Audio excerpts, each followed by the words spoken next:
1957년 지구 상공에서 삐삐 소리가 들려왔습니다. 인류가 우주시대에 들어선 순간이었죠. 그 주인공은 바로 러시아였습니다. 좋아요와 구독은 컨텐츠 제작에 큰 힘이 됩니다.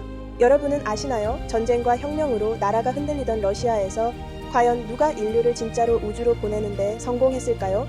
러시아는 20세기 초중반 격변 속에서도 과학 발전을 멈추지 않았습니다. 특히 로켓 공학과 우주학은 꾸준히 이어져 내려왔습니다. 치올코프스키 같은 선구자들이 인류는 언젠가 지구를 떠나야 한다는 꿈을 꾸었고 그 뒤를 이은 과학자들이 그것을 현실로 만들어낸 것이죠.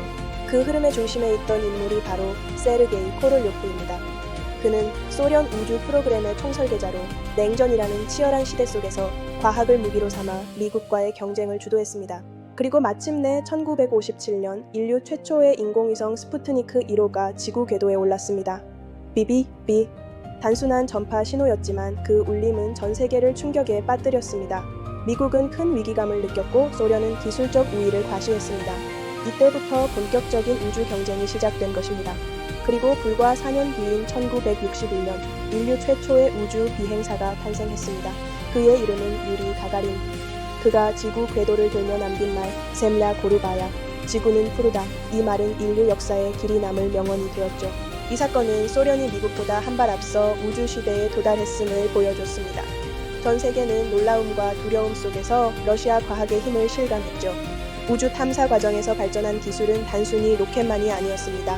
재료과학, 통신기술, 생명과학, 컴퓨터공학, 수많은 분야가 함께 발전했습니다. 냉전 시대의 경쟁은 군비 경쟁이자 과학 경쟁이기도 했던 셈이죠. 미국은 이 상황을 좌시하지 않았습니다. 나사를 창설하고 아폴로 계획을 추진합니다. 결국 1969년 인류 최초로 달에 착륙한 것은 미국의 닐 암스트롱이었죠. 하지만 그 출발점에는 러시아의 도전이 있었습니다.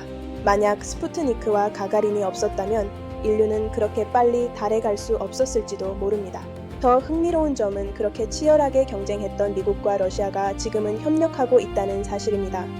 1998년부터 가동된 국제우주정거장 ISS는 미국과 러시아가 공동으로 운영하는 대표적 프로젝트입니다.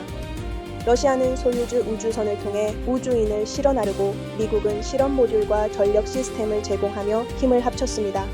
특히 2011년부터 2020년까지 미국의 우주왕복선이 모두 퇴역한 시기에는 러시아의 소유주가 유일하게 우주인을 ISS로 보내는 수단이었습니다. 냉전 시절의 적대적 경쟁자가 이제는 지구 밖에서 가장 중요한 동료가 된 것이죠.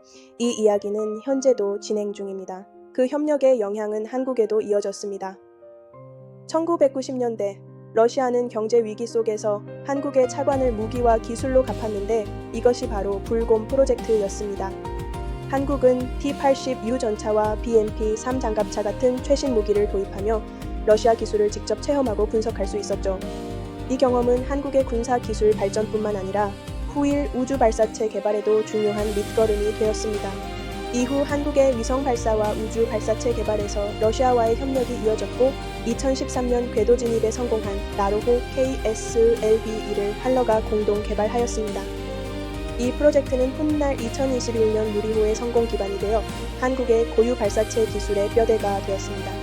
즉, 러시아의 과학기술은 군사와 우주 두 분야 모두에서 한국이 미래로 나아가는 데 중요한 디딤돌이 된 것입니다.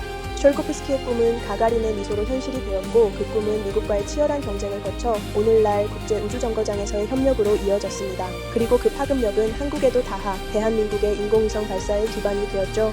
러시아 과학은 단순히 한 나라의 역사가 아니라 인류 전체의 우주시대를 열어젖힌 문이었습니다. 그렇다면 여러분은 어떻게 생각하시나요? 앞으로 인류의 다음 우주시대, 그 주인공은 과연 어느 나라가 될까요? 오늘 내용이 흥미로우셨다면 좋아요와 구독 꼭 부탁드립니다. 여러분의 생각도 댓글로 남겨주세요. 다음 영상에서 또 만나겠습니다.